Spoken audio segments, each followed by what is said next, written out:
फतेहपुर पहुंचे विधायक सुरेश मैथानी मीडिया से रूबरू हुए।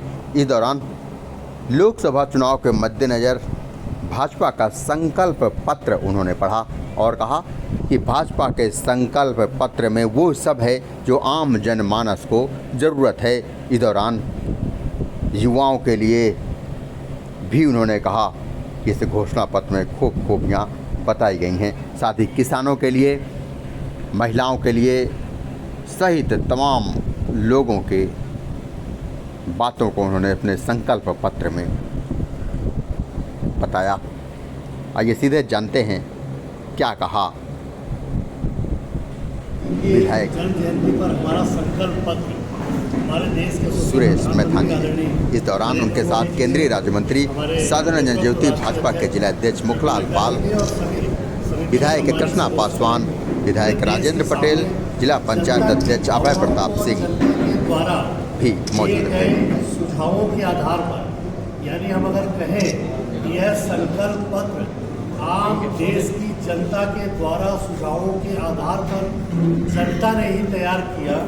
हमने इसको 3 प्रकार से, डिजिटल, फिजिकल और सुझाव नमो ऐप के माध्यम से भी हम सब लोगों ने वीडियो को भी लगा करके आम जनता की राय लेकर के, और आम जनता कैसा देश चाहती है, आदरणीय मोदी जी ने जो उनका स्वभाव है कि वो जनता की राय के साथ ही अपने को जोड़ते हैं और उसी अनुरूप देश को चलाने का काम करते हैं। उन्होंने जनता के द्वारा दिए गए संकल्प पत्र को देश की जनता को प्रस्तुत किया है और उसको सिद्धि तक पहुंचाने का संकल्प, यानी ये संकल्प पत्र मोदी जी की गारंटी और मोदी जी गारंटी को पूरी करने की गारंटी का नाम है, जिस पर 10 वर्षों में आदरणीय मोदी जी ने लोगों का, आम जनता का, देश का ही नहीं दुनिया का भी विश्वास जीता है और जो कहा है उसे किया है। और सरकार को मैं अगर इस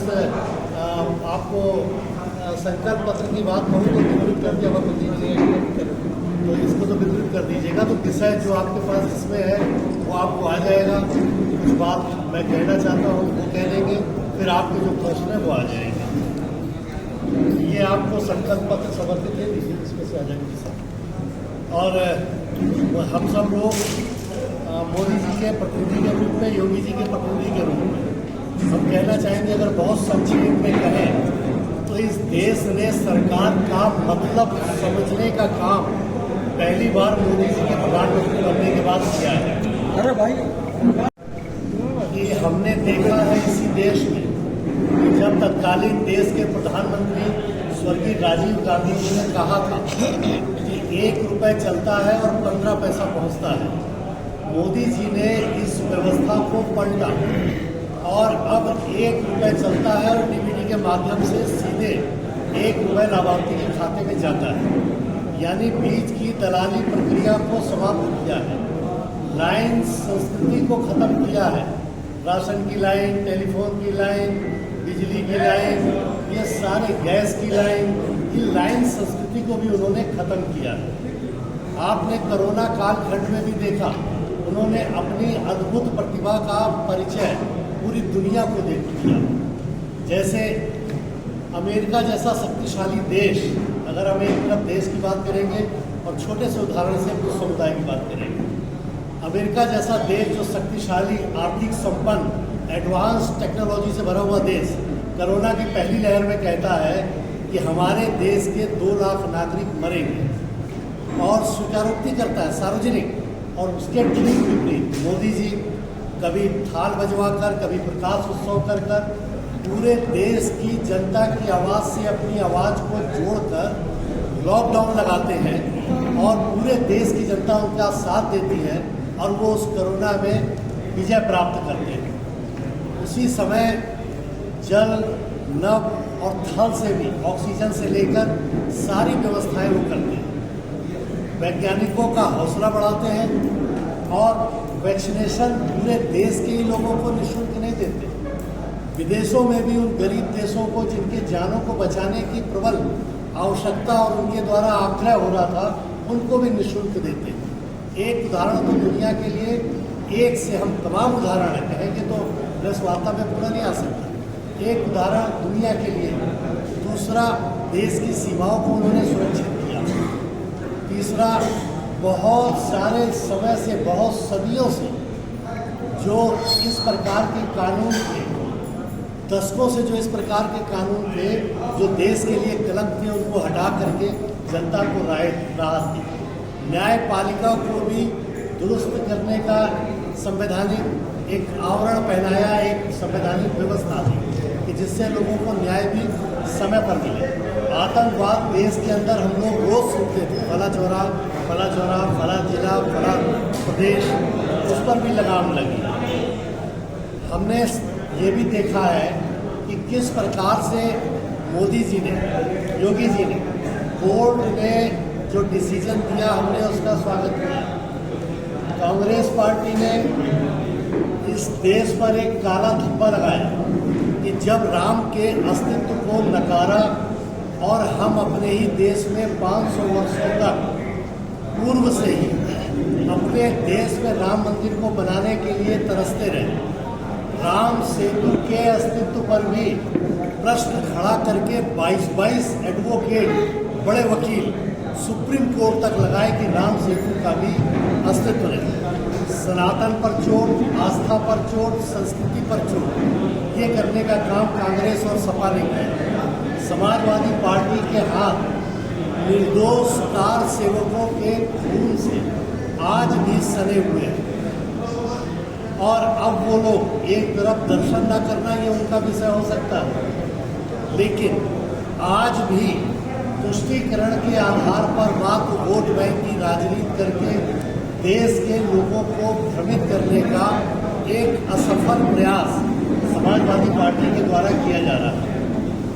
मैं अगर यहाँ के परिवेश में कहूँ तो समाजवादी पार्टी को 2017 में जब पूरे प्रदेश की जनता ने नकारा तो हम लोगों ने नारा नहीं दिया, आप ध्यान कर लीजिएगा, जनता ने नारा दिया था।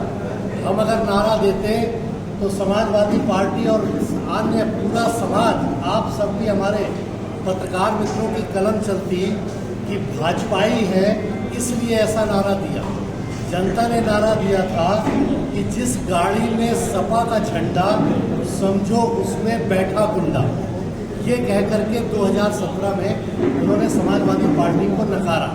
और आज गुंडे, माफिया, किस प्रकार इसकी क्या स्थिति है आप जानते हैं। पूरी सुरक्षा इस बात का तथ्यात्मक प्रमाण है कि उत्तर प्रदेश में 35 लाख करोड़ से भी ज़्यादा का निवेश, यानी रोजगार के साधन का सृजन होना। एक तरफ स्किल डेवलपमेंट के लिए मोदी जी के द्वारा, योगी जी के द्वारा लोगों को स्किल डेवलपमेंट कराकर रोजगार के साधन देना, स्वास्थ्य में हमारे रोजगार मेले को लगा करके रोजगार के साधन को देना, स्टार्टअप और तमाम हमारी ऐसी योजनाओं में सब्सिडी आदि देकर MSME के माध्यम से, जिला उद्योग केंद्रों के माध्यम से नौजवानों को रोजगार देने का काम भी हमारी सरकार में लगातार हो रहा है। कानून व्यवस्था के नाते से उत्तर प्रदेश की गूंज पूरे देश और दुनिया में सराही जा रही है और उनकी गूंज है। और योगी जी उत्तर प्रदेश में नए संसाधनों के आधार पर कहीं हाईवे, कहीं पुल, कहीं तमाम तरह के विकास के कार्य करा करके और स्वास्थ्य, शिक्षा पर भी काम करके लोगों को अतिरिक्त एक नया वातावरण उनके उन्नति में, कि उनका उन्नति हो, उनके उन्नति के मार्ग को प्रशस्त करने के लिए योगी जी ही दे सकते हैं, मोदी जी से दे सकते हैं। ये उन्होंने साबित करने का काम पिछले 10 वर्षों में मोदी जी ने और 7 वर्षों में लगभग योगी जी ने करने का काम किया है। और हम जहाँ तक बात करें कि मोदी जी के प्रतिनिधि के रूप में, देखिए 400 पार का नारा है और उनके प्रतिनिधि के रूप में आदरणीय हमारी मंत्री, हमारी बहन साध्वी निरंजन ज्योति जी, मैं जानता हूँ, मैंने दिल्ली में देखा, अगर मेरा कानपुर से भी बहन जी के संबंधित कार्य विभाग से या अन्य विभागों से भी मैं उनकी चिंता को देखता था। और कानपुर के लिए भी कई चीज़ें जब मैंने लाने का प्रयास किया तो उनकी सोच कि डेवलपमेंट के लिए हम और क्या सहयोग कर सकते हैं, उन्होंने अपनी भूमिका का निर्वाह करते हुए कानपुर को भी बहुत कुछ देने का काम किया और फतेहपुर से भी इनका जो जुड़ाव और फतेहपुर के लिए भी उनके किए गए कार्य वो पुस्तिका में है, वो भी आपको प्राप्त हुए हैं। इनका भी चाहे स्वयं सहायता समूह की बहनें हों, आशा बहनें हों, चाहे किसी समाज का कोई कार्य हो, चाहे शिक्षा हो, चाहे स्वास्थ्य हो, चाहे गैस पाइपलाइन।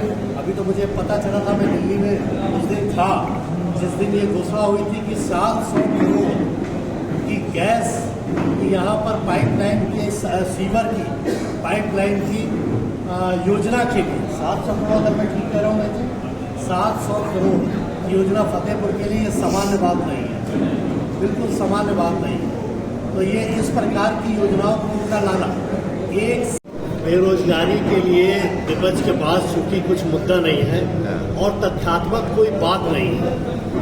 आप अगर ये देख रहे हैं कि कितने हाईवे बन रहे हैं, 700 करोड़, मैं छोटी सी बात कर रहा हूँ, 700 करोड़ बहुत छोटा है देश की तुलना में। अगर 700 करोड़ की सीवर लाइन फतेहपुर में पड़ रही है तो क्या इससे रोजगार का नौकरी का साधन नहीं सृजन हो रहा है? रोजगार के लिए अगर सरकार सब्सिडी दे रही है, अगर निवेश कर रही है, कानून व्यवस्था को कंट्रोल कर रही है, 35 लाख करोड़ का निवेश हो रहा है, 1 करोड़ नौकरियों का साधन सृजन हो रहा है, तो ये सारे रोजगार के साधन नहीं है क्या? आप देख रहे होंगे कि हमेशा महीने में 2-2 बार, 3-3 बार, कभी योगी जी, कभी मोदी जी, कभी नियुक्ति पत्र बांट रहे हैं, नौकरियों के पत्र बांट रहे हैं। 6 लाख तो सरकारी नौकरियां भरी गई हैं, 35 लाख से ज़्यादा हम कहें तो अर्ध सरकारी या प्राइवेट या संविदा के माध्यम से लोगों को नौकरी दी जा रही है। जो निवेश करने के लिए लोग आ रहे हैं, प्रत्येक जिलों में निवेश हो रहा है, उन निवेशों के माध्यम से लोगों को रोजगार मिल रहा है। अब ये उनको कहना ही कहना है, क्योंकि मुद्दा विहीन और नेता विहीन और विचारधारा विहीन विपक्ष है, जिनका कोई उद्देश्य नहीं। ये विपक्ष का जो इंडी गठबंधन है, ये मात्र एक दूसरे को बचाने का एक असफल प्रयास है। अन्यथा आप उदाहरण आपके सामने है, आपने दिखाया है, मैं तो केवल स्मरण करा रहा हूँ। अभी मध्य प्रदेश का चुनाव हो रहा था, अखिलेश जी ने क्या बयान दिया कि कांग्रेस पर भरोसा नहीं, कांग्रेस को चोर कहा, कांग्रेस को कहा वोट मत देना। फिर यह कैसा गठबंधन है? इसका जवाब अखिलेश जी को, जनता को देना चाहिए। कांग्रेस के लिए आप पार्टी ने भी कहा कि सोनिया गांधी से पूछना चाहिए। नेशनल हेराल्ड के भ्रष्टाचार के मुकदमे में सोनिया गांधी जी, राहुल गांधी जी आज भी जमानत पर है, तो जनता उनसे पूछने के लिए आप पार्टी कहती है, और आज वही आप पार्टी उनके साथ दिल्ली में गठबंधन करती है और पंजाब में गठबंधन नहीं करती है। ये गठबंधन एक ठगबंधन है और झूठ का बड़ा बुलंदा है, चुनावी एजेंडा है। और आज की जो जनता है, अब वो समय नहीं रहा।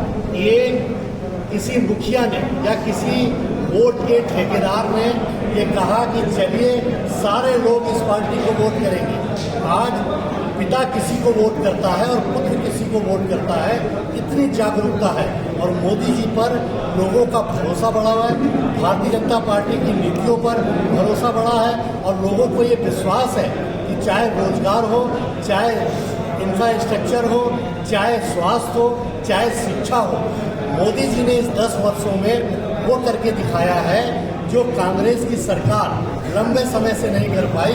और उत्तर प्रदेश में कई बार अखिलेश जी की समाजवादी पार्टी की सरकार और बसपा की भी सरकार उत्तर प्रदेश के लोगों की अपेक्षाओं पर खरा नहीं उतर पाई, उसको मोदी और योगी जी ने पूर्ण किया। तो विधायक जी क्या समझा जाए? मान लीजिए कि पहले देश की मुख्य कनेक्टिविटी को किया जा रहा है, और कोई भी क्षेत्र मेरा दावा है, आप किसी की प्रामाणिकता को या किसी के आचरण व्यवहार को उसकी कार्यशैली के आधार पर तो आकलन कर सकते हैं। आप ये कह सकते हैं, हम कह सकते हैं कि आप जिस प्रकार के इंफ्रास्ट्रक्चर पर काम हो रहा है, चाहे एयर कनेक्टिविटी हो, रोड कनेक्टिविटी हो, और चाहे ट्रेन कनेक्टिविटी हो, सब पर हमारा काम हो रहा है। उसमें ये हो सकता है कि आपकी जो बात है उसका भी नंबर अभी आने वाला है। लेकिन अब सारी चीज, हर लोकसभा की सभी चीजें एकदम से जो 70-75 वर्षों से बिगड़ी थी, 10 वर्षों पर यह विश्वास अर्जित कर लिया कि अब आपको भरोसा होना चाहिए कि ये सड़क भी बने। महंगाई बढ़ी है कि नहीं विधायक जी, क्या मानेंगे आप? महंगाई बढ़ी है कि नहीं बढ़ी? देखिए, महंगाई का आप आज आय बढ़ेगी, हाँ। आप दोनों पक्ष देखें जी। कि आप एक छोटा सा पक्ष देखें। अगर हम अपने घर में कोई लेबर भी लाते थे तो 100 रुपए 150 रुपए प्रतिदिन पे आता था। आज आप ही बता दीजिए, एक लेबर कितने रुपए में आता है? 500-600 रुपए से कम में आता है क्या? आय बढ़ाइए। आज वो रविवार को छुट्टी करता है, पहले करता था क्या? महंगाई के लिए कांग्रेस के समय में गाने बनाए फिल्मी लोगों ने, वो मार गई हाय महंगाई मार गई, गाने बने। पिछली बार जब वो गाने अब भी चल रहे हैं विधायक जी। और इस समय महंगाई की दर 5.5 है और उनके समय में 13। कितना बड़ा अंतर, आय बढ़ी है, इसलिए उसको दोनों पक्ष देंगे। विराज जी, अगर हम तुलना कर रहे हैं, वो पूरे विश्व समुदाय के सारे देशों की तुलना के आधार पर उसमें हम 5वें स्थान पे हैं। 5वें स्थान का मतलब ये नहीं कि डॉलर कम होना चाहिए या हमारी वैल्यू तब बढ़ेगी जब हम तीसरे स्थान के लिए काम कर रहे हैं। जो हम विकसित भारत की बात कर रहे हैं, ये जब विकसित भारत 2047 में, देखिए मोदी जी की प्रामाणिकता देखिए आप। मोदी जी ने ये नहीं कहा कि मैं इस 5 साल में आऊँगा और रुपए को डॉलर के मुकाबले खड़ा कर दूंगा। उन्होंने बिल्कुल सही लक्ष्य लिया कि 2047 और 2047 तक, जिस समय हम तीसरी अर्थव्यवस्था में होंगे, उस समय डॉलर के मुकाबले रुपया मजबूत होगा और उससे बड़ा होगा, और तब हमारी जो आय है वो बढ़ेगी। आज आप देखिए, नौजवानों का विश्वास कितना बड़ा है कि जो नौजवान भारत की प्रतिभा थे, जिनके पास ऐसी योग्यता थी, जो विदेशों पर भागते थे, आज वो अपने देश में हब बन गया। बंगलौर देखिए, एक बार उन्होंने, योगी जी ने उसको रद्द किया, जो उस पर कानूनी कार्रवाई हुई, आज तक आपने ऐसी कानूनी कार्रवाई देखी नहीं होगी। पिछली बार आपने देखा होगा कैसे व्हाइट ह्यूमर लगा करके अखिलेश जी ने एक ही जिले के, एक ही जाति के वर्ग विशेष ही लोगों को केवल नौकरियों में प्राथमिकता दी और पैसा लेकर भ्रष्टाचार करके नौकरियों को भरा। अब कोई कह सकता है क्या? एक कप चाय खर्च नहीं होती और लोगों को नौकरी मिलती है, उनको नियुक्ति पत्र मिलते हैं। सारे लोग आपके सामने हैं, आपके भी परिवारों में होंगे, और इस पर जहाँ पर भी ये लीकेज की है वहाँ कार्रवाई हो रही है। और हमारे इस घोषणा पत्र पे, यानी जो संकल्प पत्र है, जिसे सिद्धि तक पहुंचाने का काम मोदी जी और योगी जी करेंगे, इस पर भी कानून बनाने का, कड़े कानून बनाने का हमने